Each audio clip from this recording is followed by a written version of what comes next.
بسم اللہ الرحمن الرحیم نحمده ونصلی علی رسولہ الکریم اما بعد۔ سیرت النبی صلی اللہ علیہ وسلم کے مدنی دور کا درس نمبر 155 غزوہ تبوک سے متعلق ہے۔ جب فتح مکہ کے بعد جزیرۃ العرب کے اندر اسلام کے خلاف سازشوں کا تقریباً خاتمہ ہو گیا اور فتح مکہ کے بعد بہت سے لوگوں کے شکوک و شبہات کا بھی ازالہ ہو گیا اور لوگ جوک در جوک اسلام میں داخل ہونے لگے،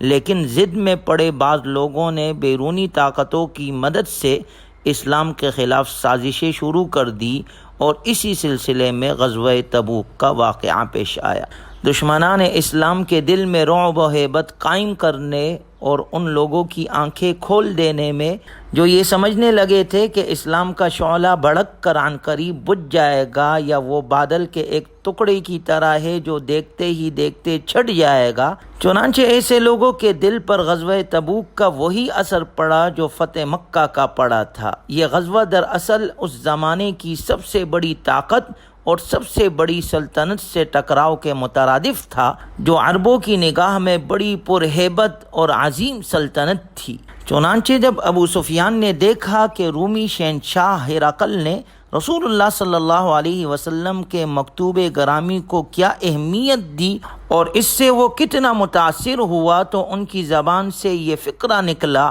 کہ محمد بن عبداللہ صلی اللہ علیہ وسلم کا معاملہ تو زور پکڑ گیا۔ آپ علیہ السلام کے مکتوب کو پڑھ کر ہرقل نے یہ اندازہ کر لیا تھا کہ جزیرۃ العرب میں نبی صلی اللہ علیہ وسلم کا ظہور ہونے والا ہے، اور عرب کے لوگ اس زمانے میں رومیوں سے جنگ اور ان پر حملہ آور ہونے کا خواب بھی نہیں دیکھ سکتے تھے، بلکہ ان کو خود اندیشہ تھا کہ کہیں ان کی طرف سے ان پر حملہ نہ ہو جائے۔ رومیوں کے ساتھ لشکر اسلام کی پہلی جنگ موتا میں ہوئی۔ اس جنگ کے بعد رومی سلطنت اس کوشش میں رہتی تھی کہ کسی نہ کسی طرح مسلمانوں پر حملہ کر دیا جائے۔ رومیوں کے ان عزائم کی اطلاع رسول اللہ صلی اللہ علیہ وسلم اور مسلمانوں کو ہو گئی۔ زیتون کا تیل فروخت کرنے کے لیے شام سے ایک تجارتی قافلہ آیا کرتا تھا۔ انہوں نے رسول اللہ صلی اللہ علیہ وسلم کو خبر دی کہ رومی سلطنت کا بادشاہ ہرقل مدینہ منورہ پر ایک زوردار حملہ کرنے کی تیاری کر رہا ہے،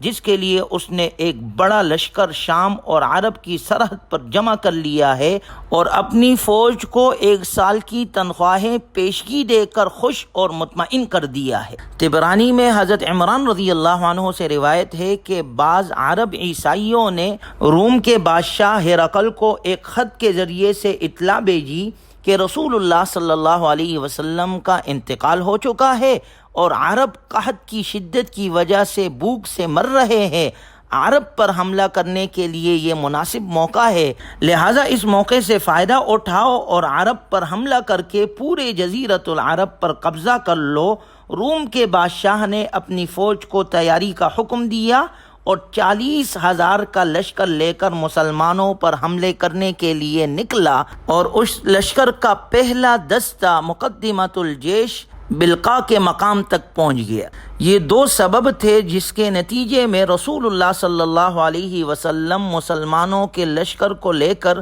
تبوک کی طرف روانہ ہوئے۔ آپ علیہ السلام نے یہ ارادہ فرمایا کہ ان کے حملے سے پہلے پیش قدمی کر کے مقابلہ کرنا چاہیے۔ رسول اللہ صلی اللہ علیہ وسلم کی عادت شریفہ یہ تھی کہ کسی غزوے میں تشریف لے جاتے تو اس بات کو مخفی رکھتے تھے کہ کہاں جانا ہے، لیکن اس موقع پر رسول اللہ صلی اللہ علیہ وسلم نے صاف اعلان کروا دیا کہ تبوک کی طرف جانا ہے۔ یہ جنگ چونکہ تمام سابقہ جنگوں سے ممتاز تھی، ایک تو اس لیے کہ اس میں دشمنوں کی تعداد بہت زیادہ تھی، اور دوسری وجہ یہ تھی کہ اس میں شاہ روم ہرقل کی تربیت یافتہ فوج کے ساتھ مقابلہ تھا۔ اس لیے اس غزوے کے موقع پر رسول اللہ صلی اللہ علیہ وسلم نے تمام قبائل عرب سے فوج طلب کی اور مدینہ المنورہ کے تمام مسلمانوں کو اس جہاد میں، اس غزوے میں نکلنے کا حکم دیا۔ صحابہ اکرام رضی اللہ عنہم اجمعین اگرچہ اب تک بہت سی جنگیں لڑ چکے تھے، مگر وہ سب جزیرہ عرب کے اندر تھی،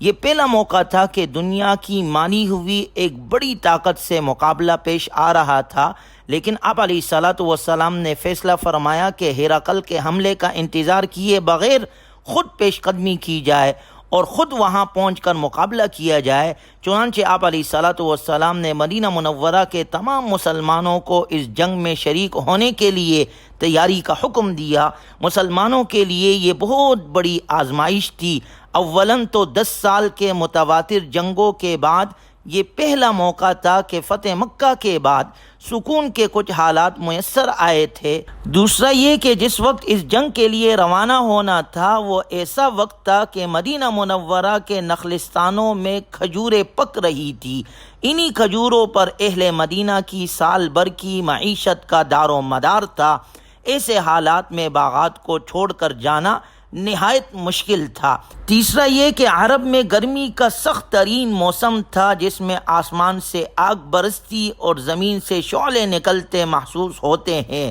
چوتھے نمبر پر تبوک کا سفر بہت لمبا تھا اور تقریباً 800 میل کا یہ پورا راستہ صحراؤں پر مشتمل تھا۔ پانچویں نمبر پر سفر کے لیے سواریاں کم تھیں اور چھٹے نمبر پر اس سفر کا مقصد رومی سلطنت سے ٹکر لینا تھا، جو اس وقت نہ صرف یہ کہ دنیا کی سب سے بڑی طاقت تھی بلکہ ان کے طریقے جنگ سے بھی اہل عرب پوری طرح مانوس نہیں تھے، یعنی واقف نہیں تھے۔ غرض ہر اعتبار سے یہ انتہائی مشقت، جان و مال اور جذبات کی قربانی کا جہاد تھا، جس کے لیے رسول اللہ صلی اللہ علیہ وسلم اپنے 30,000 صحابہ کرام رضی اللہ عنہم اجمعین کے لشکر کے ساتھ تبوک کی طرف روانہ ہوئے۔ تبوک اس علاقے میں موجود پانی کے ایک چشمے کا نام تھا، اس لیے اس غزوے کا نام بھی تبوک پڑ گیا، اور اس غزوے کا دوسرا نام غزوہ عسرہ ہے، جس کا قرآن کریم میں اللہ نے ذکر کیا ہے۔ لَقَدْ تَابَ اللَّهُ عَلَى النَّبِيِّ وَالْمُهَاجِرِينَ وَالْأَنصَارِ الَّذِينَ اتَّبَعُوهُ فِي سَاعَةِ الْعُسْرَةِ مِنْ بَعْدِ مَا كَادَ يَزِيغُ قُلُوبُ فَرِيقٍ مِّنْهُمْ ثُمَّ تَابَ عَلَيْهِمْ إِنَّهُ بِهِمْ رَءُوفٌ رَحِيمٌ۔ حقیقت یہ ہے کہ اللہ نے رحمت کی نظر فرمائی نبی صلی اللہ علیہ وسلم پر اور ان مہاجرین اور انصار پر جنہوں نے ایسی مشکل کی گھڑی میں نبی صلی اللہ علیہ وسلم کا ساتھ دیا، جبکہ قریب تھا کہ ان میں سے ایک گروہ کے دل ڈگمگا جائے۔ پھر اللہ نے ان کے حال پر توجہ فرمائی، یقیناً وہ ان کے لیے بہت شفیق، بڑا مہربان ہے۔ امام بخاری رحمہ اللہ نے حضرت ابو موسیٰ اشعری رضی اللہ عنہ سے روایت نقل کی ہے، فرماتے ہیں کہ مجھے میری قوم والوں نے جو جیش العسرہ میں آپ علیہ الصلاۃ والسلام کے ساتھ جانے والے تھے، سواریاں مانگنے کے لیے آپ علیہ الصلاۃ والسلام کے پاس بھیجا، اور یہی غزوہ تبوک تھا۔ چونکہ اس غزوے میں مسلمانوں کو انتہائی دشواری کا سامنا کرنا پڑا، اس لیے اس لشکر کا نام ہی جیش العسرہ رکھا گیا۔ چونکہ اس غزوے کے موقع پر انتہائی گرمی تھی، سفر دور کا تھا، اور مزید یہ کہ میدان جنگ تک پہنچنے کے لیے سواریوں کی قلت کی بنا پر اور زیادہ مشقت ہو گئی، اور اس کے علاوہ پانی کی بھی قلت تھی۔ اس کے ساتھ ساتھ لشکر کی تیاری اور آنے جانے کے اخراجات کی کمی بھی پائی جاتی تھی۔ اسی بنا پر غزوہ تبوک کا دوسرا نام غزوۃ العسرہ ہے۔ اس غزوے کے لیے آپ علیہ الصلاۃ والسلام ماہ رجب سن 9 ہجری میں بروز جمعرات روانہ ہوئے۔ حضرت کعب بن مالک رضی اللہ عنہ فرماتے ہیں ان النبی صلی اللہ علیہ وسلم خرج یوم الخمیس فی غزوۃ تبوک۔ نبی صلی اللہ علیہ وسلم غزوہ تبوک کے لیے جمعرات کے دن نکلے۔ وَكَانَ يُحِبُّ أَن يَخْرُجَ يَوْمَ الْخَمِيسِ، اور آپ علیہ الصلاۃ والسلام جمعرات کے روز سفر کرنا پسند فرماتے تھے۔ چنانچہ غزوہ تبوک کے لیے بھی آپ علیہ الصلاۃ والسلام جمعرات کے دن رجب کے مہینے میں سن 9 ہجری میں روانہ ہوئے۔ اس غزوے کا اصل مقصد پڑوسی حکومت کو خوفزدہ کرنا تھا، جس سے مرکز اسلام اور اسلام کی بڑھتی ہوئی اور ابھرتی ہوئی دعوت اور اس کی قوت اور طاقت کو نقصان پہنچ جانے کا اندیشہ تھا۔ اس غزوے کے ذریعے سے اس حکومت کو یہ آگاہی دینی تھی کہ وہ مسلمانوں پر ان کی سرزمین کے اندر حملہ کرنے کی جرت نہ کرے۔ علامہ ابن کثیر رحمہ اللہ نے ذکر کیا ہے کہ اس غزوے کا سبب فریضہ جہاد کے تقاضوں کو پورا کرنا تھا۔ اہل روم چونکہ دیگر لوگوں کی نسبت زیادہ قریب تھے، اس لیے رومی دعوت کے زیادہ حقدار تھے، اس لیے رسول اللہ صلی اللہ علیہ وسلم نے ان سے جنگ کا ارادہ فرمایا، جس کا ذکر اللہ تعالیٰ نے قرآن کریم میں بھی فرمایا، یا ایھا الذین آمنوا قاتلوا الذین یلونکم من الکفار ولیجدوا فیکم غلظہ،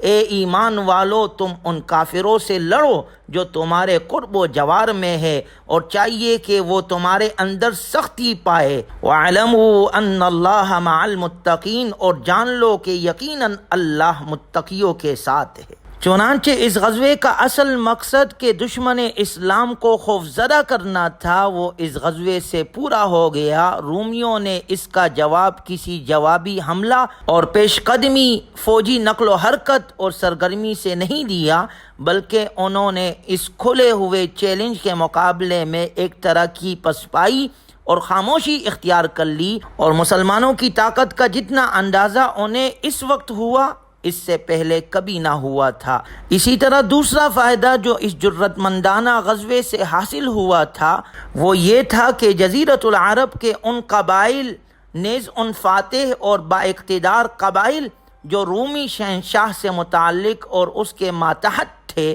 ان کے دلوں پر مسلمانوں کا رعب اور دبدبہ قائم ہو گیا، اور اس کے ذریعے سے ان کو یہ موقع ملا کہ وہ دین اسلام کے مسائل پر سنجیدگی سے غور کرے اور یہ محسوس کرے کہ وہ کوئی پانی کا بلبلہ نہیں جو تھوڑی ہی دیر کے لیے سطح آب پر ابھرتا ہے اور پھر دیکھتے ہی دیکھتے غائب ہو جاتا ہے، بلکہ اس کا مستقبل پوری طور پر روشن ہے، اور شاید ان قوموں کو اس کے ذریعے اسلام میں داخلے کا کوئی موقع مل سکے جو خود ان کی سرزمین اور ان کے وطن میں ظاہر ہوا ہے۔ اللہ تعالیٰ نے قرآن کریم میں ان لوگوں کے بارے میں ذکر فرمایا جو اس غزوے میں نکلے تھے، وَلَا يَطَئُونَ مَوْطِئًا يَغِيظُ الْكُفَّارَ وَلَا يَنَالُونَ مِنْ عَدُوٍّ نَيْلًا إِلَّا كُتِبَ لَهُمْ بِهِ عَمَلٌ صَالِحٌ، جو قدم بھی وہ دشمن کے خلاف راہ خدا میں اٹھاتے ہیں وہ کافروں کے لیے غیظ و غضب کا باعث، اور جو نقصان بھی وہ کفار کو پہنچاتے ہیں وہ ان کے لیے عمل نیک ثابت ہوتا ہے۔ رومیوں کو غزوہ موتا اب تک اچھی طرح یاد تھا، جس میں ان کی پوری تسلی اور تشفی نہیں ہو سکی تھی، اور جس میں ہر فریق نے بسلامت واپسی ہی کو غنیمت سمجھا تھا، اور اس کی وجہ سے ان کی زبردست فوج کا جو رعب عربوں کے دل پر تھا وہ بہت کمزور ہو گیا تھا۔ غرض یہ کہ اس غزوہ تبوک کو سیرت النبی صلی اللہ علیہ وسلم اور دعوت اسلامی کی تاریخ میں خصوصی اہمیت حاصل ہے، اور اس غزوے سے ان مقاصد کی تکمیل ہوئی جو مسلمانوں اور عربوں کے حق میں بہت دور رس تھے، اور جن کا تاریخ اسلام کے تسلسل اور آئندہ پیش آنے واقعات پر گہرا اثر پڑا۔ اس غزوے میں مختلف واقعات پیش آئے جس کے بارے میں انشاءاللہ اگلے درس میں تفصیل کے ساتھ ذکر کیا جائے گا۔ اللہ تعالی ہمیں بھی اپنے دین حق کے لیے قبول فرمائے اور اہل حق کا ساتھ دینے کی اللہ ہمیں توفیق عطا فرمائے۔ وآخر دعوانا ان الحمد للہ رب العالمین۔